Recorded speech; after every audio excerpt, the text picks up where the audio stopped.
बंधु माने आजिरो एही कार्यक्रम को आपण मानक स्वागत। आजिरो एही कार्यक्रमटी बिछा राशि व्यक्ति विशेष मानक पई बहुत गुरुत्वपूर्ण अटे। कारण एही दोल पूर्णिमा तथा होली परठारु आपणकर जीवन संपूर्ण भावरे बदलिबाको जाउछि। आपणक जीवन रे एक नूतन परिवर्तन आसीबाको जाउछि। कारण होली अर्थात मार्च 15 दिन सूर्य निजर राशि परिवर्तन करने जाउछंती एवं 29 मार्च को शनि मध्य निजर राशि परिवर्तन करने जाउछंती। तो बंधु माने शनि कोनोसी एक राशि रे सबुठारु दीर्घ समय पर्यंत रही थांती। कारण शनि गोटे राशि रे 2.5 वर्ष पर्यंत रही थांती। तो 2.5 वर्ष परे शनि निजर राशि परिवर्तन करने जाउछंती। एहा फଳରେ आपणकर जो शनि अढ़े चली तार समाप्ति हेबाको जाउछि, जहा फଳରେ आपणक जीवन रे एक खूब बड़ परिवर्तन हेबाको जाउछि।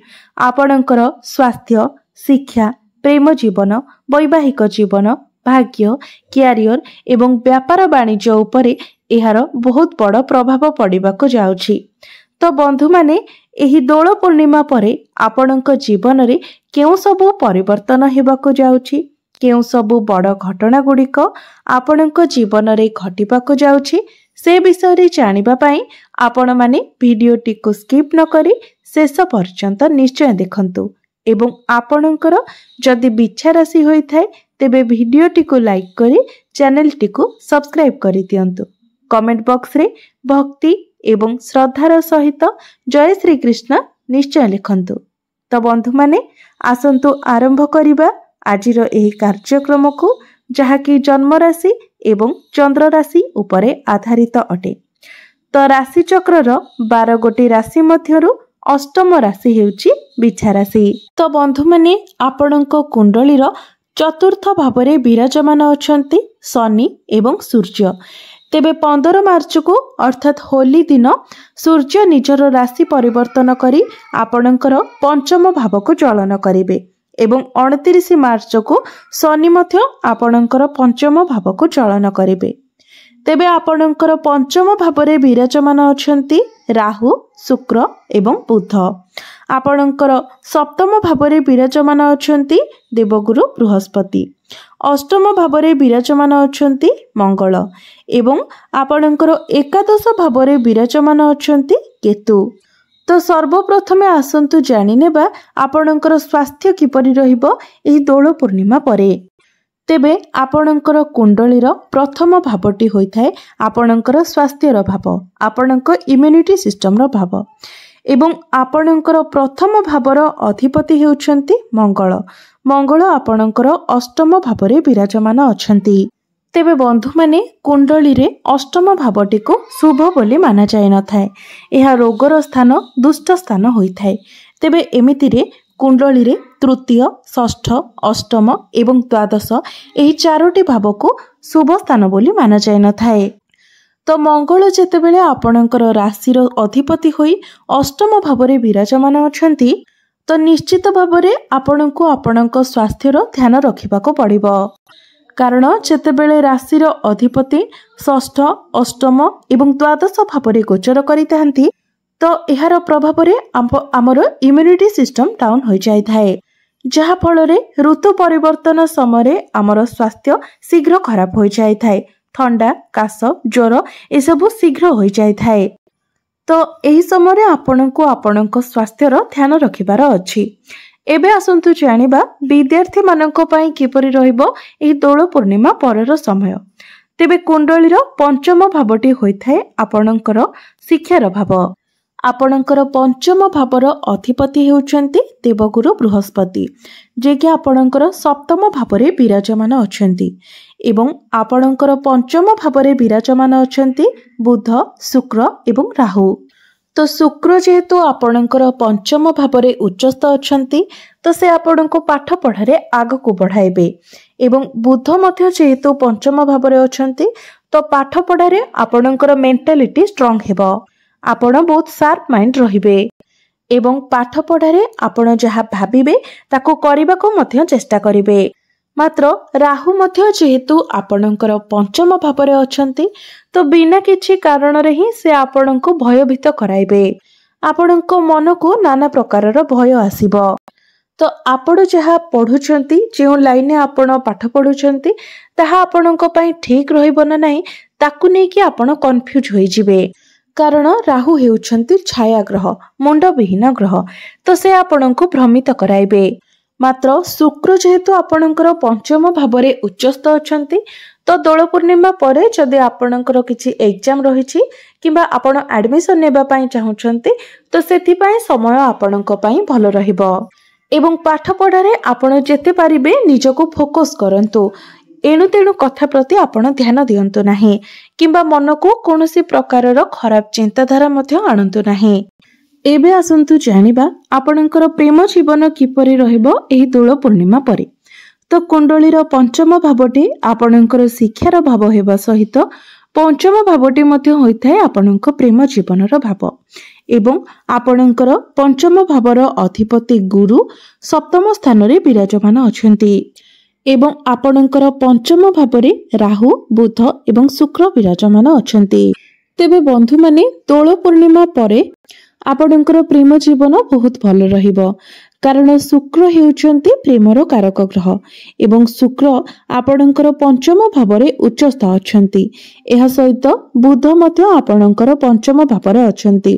दुईटी शुभ ग्रह आपणकर पंचम भावरे अछंती जहा फलरे आपणक प्रेम जीवन पई एहा शुभ प्रभाव पकाइबो। आपणक मध्यरे भल पाइबा बढ़िबो। आपणक मध्यरे बुझामणा मध्य ठीक रहिबो। परस्पर मध्यरे आपणकर फीलिंग्स रहिबो। एबे आसंतु जानि नेबा आपणकर वैवाहिक जीवन किपरि रहिबो एही दोल पूर्णिमा परे। तो कुंडलीर सप्तम भावटी होइथाय आपणक वैवाहिक जीवनर भाव। आपणकर सप्तम भावर अधिपति हेउछंती शुक्र जे कि आपणकर पंचम भावरे उच्चस्थ अछंती। एहा व्यतीत आपणकर सप्तम भावरे देवगुरु बृहस्पति अछंती। तो निश्चित भावरे दोल पूर्णिमा परे आपणकर वैवाहिक जीवन बहुत भल रहिबो। आपणक मध्यरे कोनोसी भी समस्या देखा जाउ नाही। एपरिकी पूर्वर जदि आपणकर वैवाहिक जीवन रे किछि समस्या लागि रहिथिला तेबे ताहा मध्य समाधान होइजिबो। तो दोल पूर्णिमा परे आपणकर वैवाहिक जीवन बहुत भल रहिबो। जदि भाग्य कथा हेबा तो कुंडलीर नवम भावटी होइथाय आपणकर भाग्यर भाव। आपणकर नवम भाव अर्थात भाग्य भावर अधिपति हेउछंती चंद्रमा जे कि प्रति 2 दिन रे निजर राशि परिवर्तन करिथांती। तेबे आपणकर राशिर अधिपति मंगल आपणकर अष्टम भावरे दुर्बल स्थिति रे अछंती। मात्र सूर्य एवं गुरु बहुत भल स्थिति रे अछंती। तेबे सूर्य 15 मार्च को आपणकर पंचम भाव को जेतेबेले चाली आसीबे सेतेबेले राहुको सहित सूर्य विराजमान हेबे जहा फल रे ग्रहण मध्य लागिबो। तो मार्च मासटी अर्थात दोल पूर्णिमा परे आपनको सेतेटा आपणकर भाग्यर साथ मिली न पारे। तेणु आपण जदि किछि बड़ कार्य करिबा पई चाहुछंती तो आपण जदि मार्च मासटी को स्किप करि दियंती तो आपणको पई भलो रहिबो। जेतेबेले आपणकर राशिर अधिपति मंगल आपणकर नवम भाव को चली आसीबे सेतेबेले आपणकर भाग्य दृष्टिरो समय आपणको पई भलो रहिबो। सेतेबेले आपण कोनोसी बड़ डिसिजन नै पारिबे किबा बड़ कार्य कले सेथिरे आपणको सफलता मिलिबो। तेबे आपण जदि कोनोसी शुभ मांगलिक कार्य करिबा पई चाहुछंती तो आपण करि पारिबे। कारण गुरु आपणकर सप्तम स्थान रे बहुत भलो स्थिति रे अछंती। तेबे बंधु माने आपणको पई सबुठारो बड़ कथा हेउछि जे 29 मार्च को आपणकर शनि अढेईर समाप्ति हेबाको जाउछि। जेतेबेले शनि कुंभ राशि रु मीन राशि को प्रवेश करिवे आपणकर चतुर्थ भावरु पंचम भाव को चलन करिवे तो आपणकर शनि अढेईर समाप्ति होइजिबो। तो आपणकर सबुठारो बड़ फायदा एवं सबुठारो बड़ परिवर्तन हेउछि आपणको मनर परिवर्तन। कारण शनि अढेई समय आपण बहुत ओभर थिंकिंग करुथिले, बहुत दुश्चिंतारे थिले, अनेक प्रकारर नेगेटिव चिंताधारा आपणकर मन भितरे थिला। आपणको उपरे बहुत अधिक रेस्पॉन्सिबिलिटी रहुथिला, कार्यभार अधिक रहुथिला। परिवार हेउ किंबा क्यारियर हेउ सबुथिरे आपणको उपरे अधिक रेस्पॉन्सिबिलिटी रहुथिला। तेबे शनि अढ़ई जेतेबेले समाप्त होइजिबो ए सबु क्षेत्र रे आपण पॉजिटिव चेंजेस देखिबा को पाइबे। धीरे धीरे आपण ए सबुरु बाहर को आसीबे। एहा व्यतीत शनि आपणकर चतुर्थ भावरे रही आपणकर दशम भाव को दृष्टि देउथिले। मात्र शनि जेतेबेले पंचम भाव को चली आसीबे तो शनिकर दृष्टि आपणकर दशम भावरु हटिजिबो।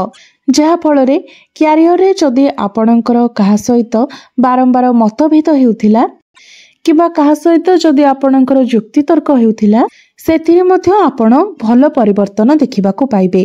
धीरे धीरे आपणकर परिवेश आपणकर अनुकूल हेबाकू लागिबो।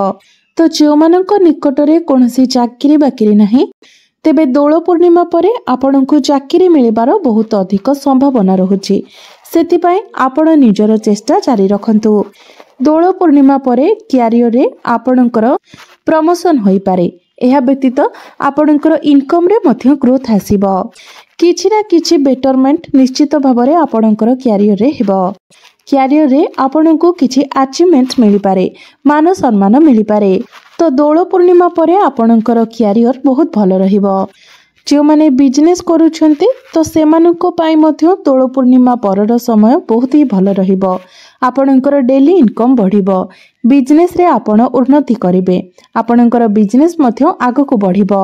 शुक्र एवं बुधंकर दृष्टि मध्य आपणकर लाभ स्थान उपरे रहुछि। तो बिजनेस रे आपणकर लाभ मध्य हेबो। एहा व्यतीत जदि एही दोल पूर्णिमा परे आपण कोनोसी बिजनेस रो नुवा बिजनेस रो स्टार्ट करिवा पई चाहुछंती तो सेथि पई मध्य समय बहुत भलो रहिबो। तो एबे आसंतु जानि नेबा किछि प्रतिकार विषय रे। जो प्रतिकार गुड़िक करिबा द्वारा आपणकर जहाँ भी किछि अशुभत्व रहुछि से सब खंडन हेबो एवं आपणको अधिक शुभ फल प्राप्ति होई पारिबो। सेथिपाई प्रत्येक दिन आपण हनुमान चालीसार पाठ करंतु। प्रत्येक दिन मंगलंकर बीज मंत्र मध्य 108 थर जप करंतु। प्रत्येक दिन आपण उदित सूर्य को तंबा पात्र रे जलार्घ्य अर्पण करंतु एवं प्रत्येक दिन संध्या समय आपण चंद्रमांकर बीज मंत्र मध्य 108 थर जप करंतु।